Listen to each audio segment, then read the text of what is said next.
When stones sing, have you ever believed that stones could sing? That wind could play them like an ancient xylophone, crafting melodies not with strings or reeds, but with raw earth? Tucked away in a quiet corner of Bucks County, Pennsylvania, lies a geological wonder that defies expectation. The Ringing Rocks Park. Here, thousands of seemingly ordinary boulders are scattered across a barren field. But strike one with a hammer, and it will sing. Not a clunk, not a dull thudan, actual resonant tone, like a bell ringing in the wilderness.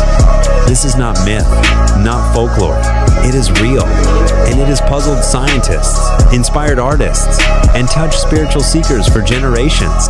This is the story of the whispering stones, the rocks that sing, the field that hums, and the silent song that has traveled through centuries, awaiting the right ears to listen. Chapter 1. Discovering the Ringing Rocks. Ringing Rocks Park covers about 128 acres of woodlands and boulder fields. The largest and most mysterious of these fields spans approximately 7-acre expanse of weathered, gray stones piled haphazardly, like the aftermath of some divine quarry. There are no trees growing in the center of the boulder field, only on its edges. Grass and moss refuse to take root. The place feels ancient, untouched, as though it exists outside time. The phenomenon was first documented in the 1890s, when curious locals noticed the musical properties of the rocks. Word spread quickly, attracting naturalists, musicians, and scientists alike. People began bringing hammers to the park, tapping on stone after stone to find the perfect pitch. To this day, the park's entrance sign encourages visitors to bring a hammer. The ritual of discovering which stones ring has become part treasure hunt, part sonic pilgrimage. Chapter 2. Indigenous legends and sacred sounds. Long before modern Americans stumbled upon the phenomenon, indigenous Lenape tribes held the land as sacred. Oral traditions whispered that the field was alive, that spirits of the earth resided in the stones and communicated through sound.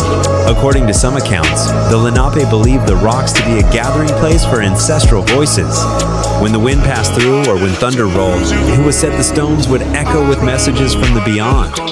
Shamans meditated there, seeking visions in the subtle sounds of vibrating basalt. While these legends may lack scientific explanation, they offer a glimpse into the reverence early inhabitants had for nature's mysteries. Their stories remind us that before we analyze, we must first feel. Chapter 3. Playing music with stone. The Ringing Rocks are not just a curiosity, they are instruments. Several musicians have experimented with the sonic potential of the field. In the 1960s, composer Joseph Bertolazzi recorded a series of percussive pieces using only the tones of these rocks. The resulting compositions are hauntingly beautiful echoes from Earth's very bones. Tourists frequently create impromptu concerts, striking rocks in rhythmic patterns.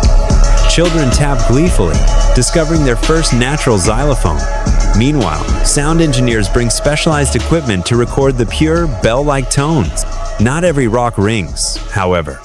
Only about 1/3 of the stones in the field produce musical tones. The rest are silent, visibly identical, but acoustically inert. And herein lies the mystery. Chapter 4. The Science of the Singing Stones. Geologists have studied the rocks extensively.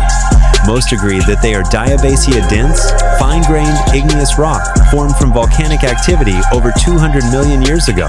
The unique ringing quality is attributed to their internal structure. When a stone vibrates at certain frequencies, it produces audible sound. The ringing rocks possess a balance of elasticity, density, and internal stress that allows them to resonate. Some scientists theorize that the stones are under natural tension, caused by slow geological processes like weathering or cooling. Interestingly, if you remove a ringing stone from the field and take it elsewhere, it loses its sound. This suggests that the surrounding stones or the specific environmental conditions, temperature, humidity, arrangement, contribute to the phenomenon. Despite decades of study, no one has fully solved the puzzle. Why do some rocks ring while others remain mute? The answer remains elusive, suspended somewhere between physics and poetry. If you found this video interesting and meaningful, don't forget to hit like and subscribe to stay with me on more amazing journeys of discovery.